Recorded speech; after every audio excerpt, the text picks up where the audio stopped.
천천히 또박또박 하도록 하겠습니다.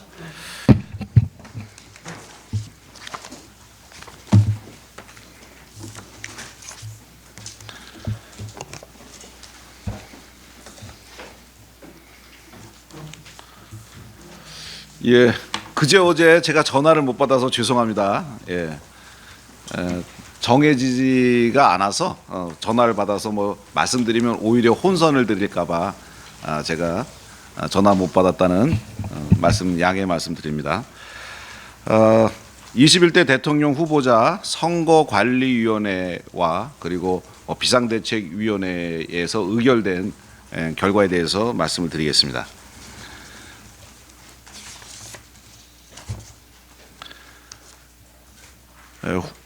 주요 일정으로 후보자 선출 전당대회는 5월 3일 토요일에 열기로 하였습니다. 오늘 4월 10일 목요일 후보 등록을 공고합니다.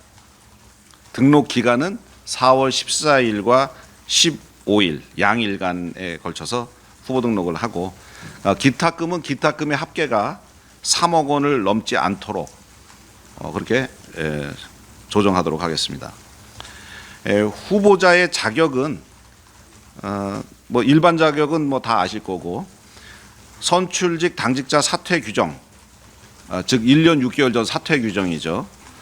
이 규정은 후보 등록 시부터 경선 종료 시까지 적용을 일시 정지하기로 합니다.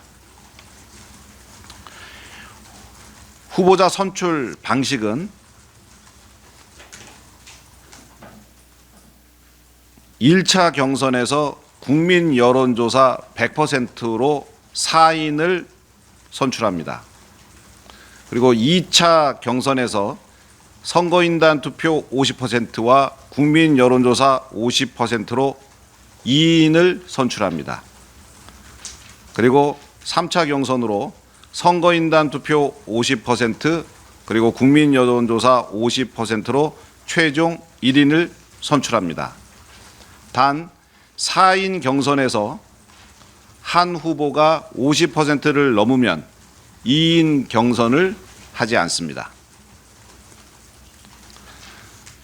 1차 경선에서 국민 여론조사 100%를 한 것은 오픈 프라이머리라든지 민심 반영비를 높여야 된다는 그런 요청들이 많이 있어서 민심 눈높이에 맞는 후보들이 4인 경선으로 갈 수 있도록 그렇게 결정하였습니다.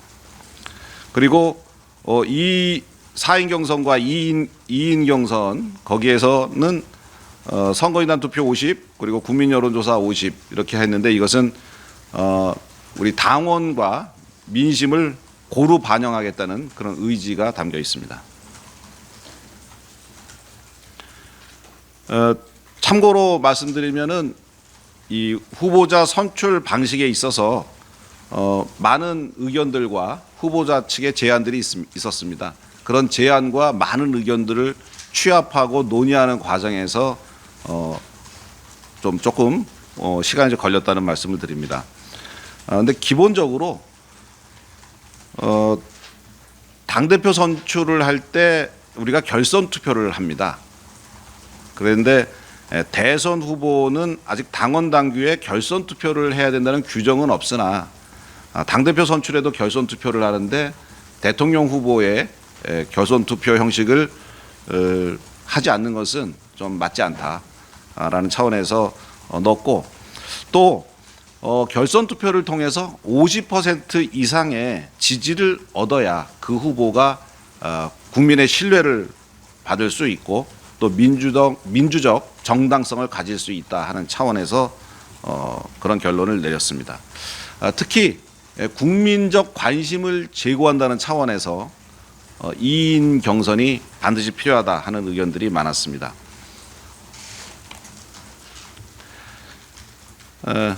다음 그 선거인단의 그 현장 투표는 실시하지 않기로 했고 대신에 당원 선거인단을 확대하기로 하였습니다. 책임당원뿐만 아니라 최근 1년 이내에 1회 이상 당비 납부를 한 당원까지 이번에 투표권을 가지게 되었습니다. 그리고 참고로 말씀드리면 모든 경선 조사에 있어서는 역선택 방지 장치가 적용이 됩니다. 사실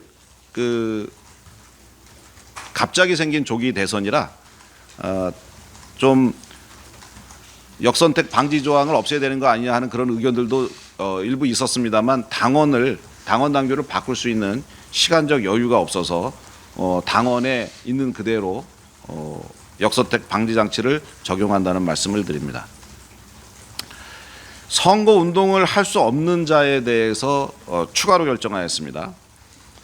비상대책위원장을 비롯한 비상대책위원, 시도당 위원장, 중앙당 및 시도당 상설위원회 위원장, 중앙당 당무집행기구, 사무총장, 전략기획부총장, 조직부총장, 홍보본부장, 대변인, 수석대변인, 대변인, 부대변인, 원내대변인 등은 선거운동을 할 수 없도록 하였습니다. 선례를 참고했다는 말씀을 드립니다.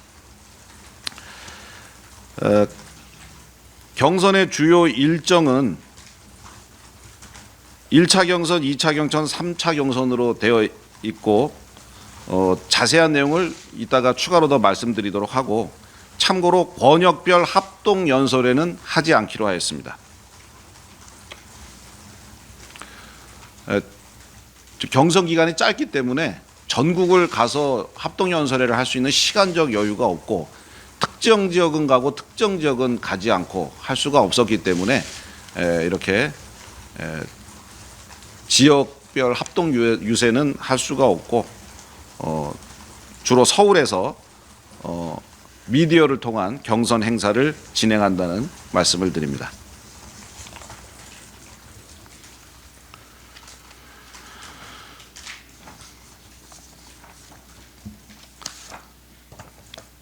선거 일정에 대해서 구체적으로 말씀을 좀 드리겠습니다. 이걸 안 드리면 제가 엄청 시달릴 것 같아서 미리 드리는 거예요.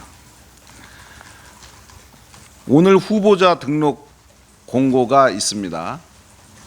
그리고 내일 선관위 2차 회의가 잡혀 있고요. 14일과 15일에 후보자 접수가 있습니다. 16일에는 1차 경선 진출자가 발표됩니다. 4인으로 발표됩니다.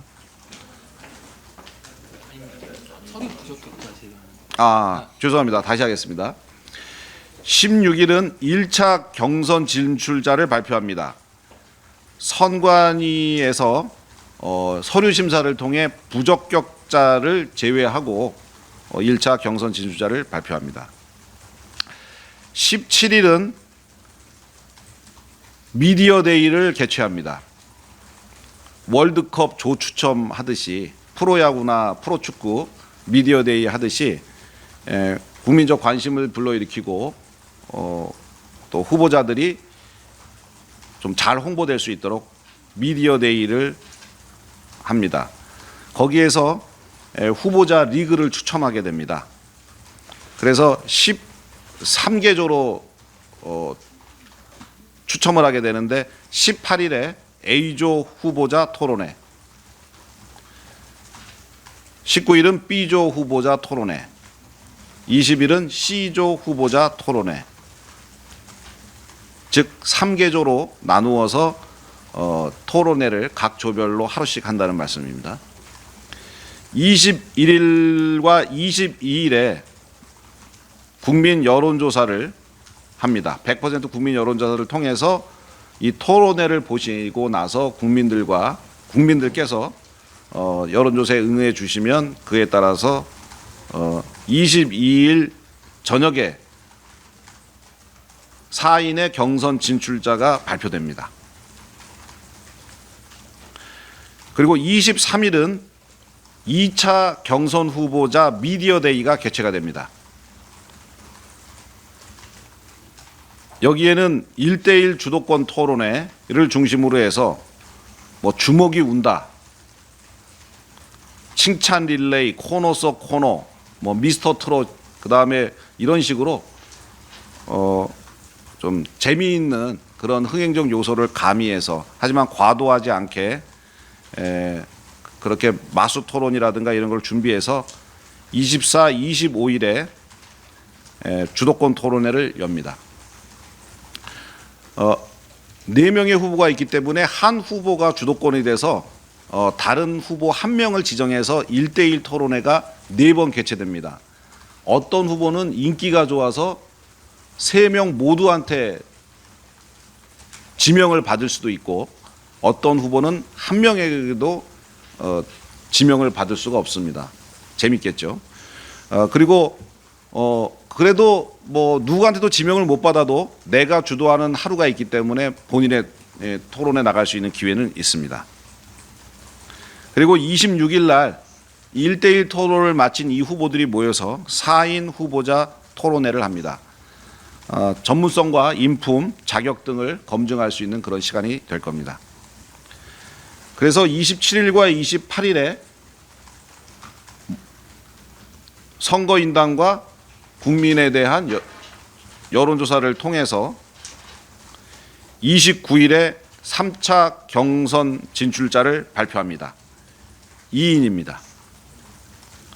그래서 30일 날 최종 후보로 오른 이 2인에 대해서 양자 토론회를 실시하게 됩니다. 치열한 공방이 오갈 것으로 예상이 됩니다. 그리고 5월 1일과 2일에 선거인단 투표와 국민 여론조사 50대 50을 통해서 5월 3일 전당대회에서 최종 후보자가 결정이 됩니다. 미리 말씀드린 대로 4인 경선에서 50%가 넘는 분이 나오시면 2인 경선은 개최하지 않습니다. 이상입니다. 질문하실 거 있는 분 질문해 주십시오.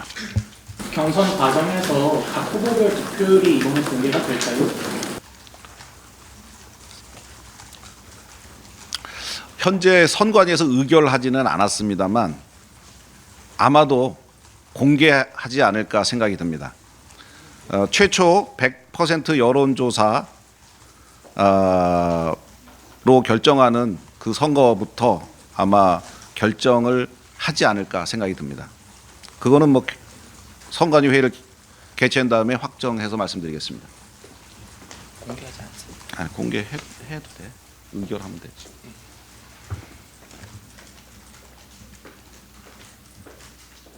양자 구도로 치르는 경선이 후보 간에 좀 과열이나 혹은 뭐 찬탄 측과 반탄 측 이렇게 나눠서 좀 과열 양상이 뜰 수 있다는 우려였는데 이건 좀 어떻게 보세요? 그 탄핵 문제는 사실 일단락 지어진 문제라고 판단이 되기 때문에 이제 탄핵 문제는 역사라고 생각을 하고 미래를 향해서 여러 가지 정책과 비전을 내놓는 후보가 유리하겠죠. 그러니까 마지막에 1대1 경선에서 거기에서 찬탄과 반탄을 이야기한 후보는 저는 국민과 당원의 선택을 받기가 쉽지 않을까 하는, 어려울 거다라는 생각을 합니다. 참고로 3차 경선 기간이 나흘밖에 되지 않습니다. 기간이 짧기 때문에 이게 가열되지 않을 것이라고 기대하고 있습니다.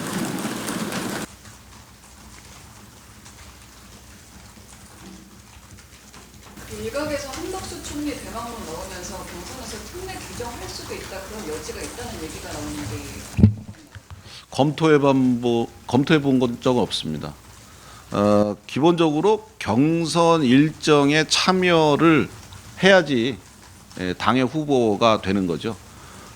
특례 규정을 만든다면 기존의 경선 후보에 참여한 분들께서 저는 가만히 있지 않으실 것 같은데요. 만약에 이런 경우는 있겠죠. 경선이 모두 끝나고 우리 당의 후보께서 그때의 또 여러 가지 다른 당이나 아니면 어떤 무소속 후보라든가 이런 분들과 단일화를 통해서 시너지를 발휘해야 집권이 용이하겠다라고 생각하신 분들께서는 그렇게 할 수 있으라고 생각하는데, 그것은 이제 나중에 그렇게 되신 후보의 몫이지 지금 당에서 왈가왈부할 문제는 아니라고 생각합니다.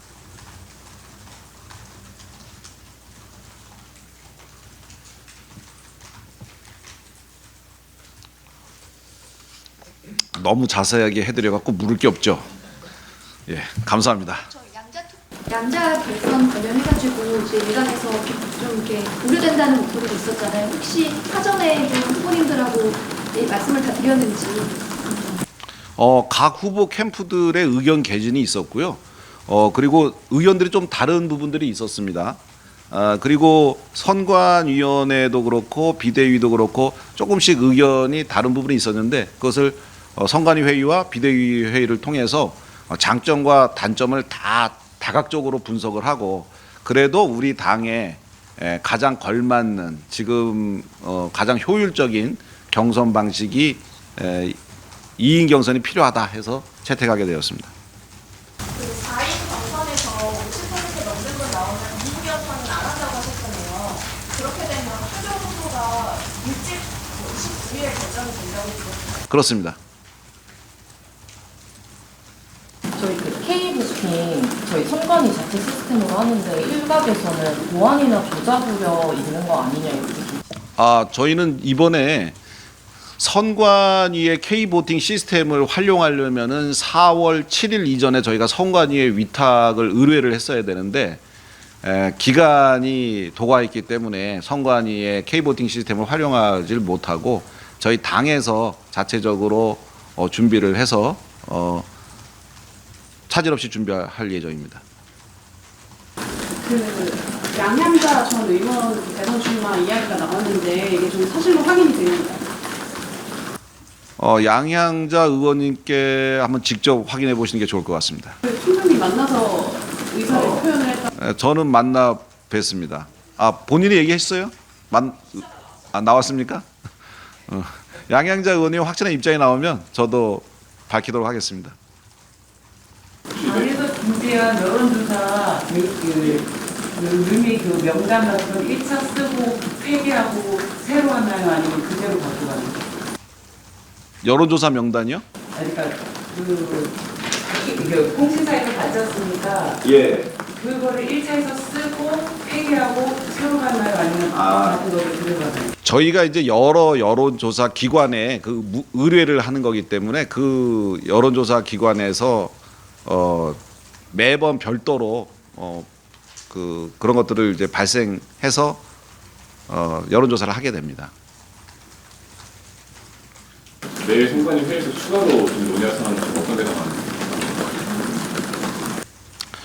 경선 토론회 진행에 대해서 이제 그동안 이제 토론 TF 팀에서 준비한 내용들을 중심으로 이제 자세히 회의를 할 예정입니다.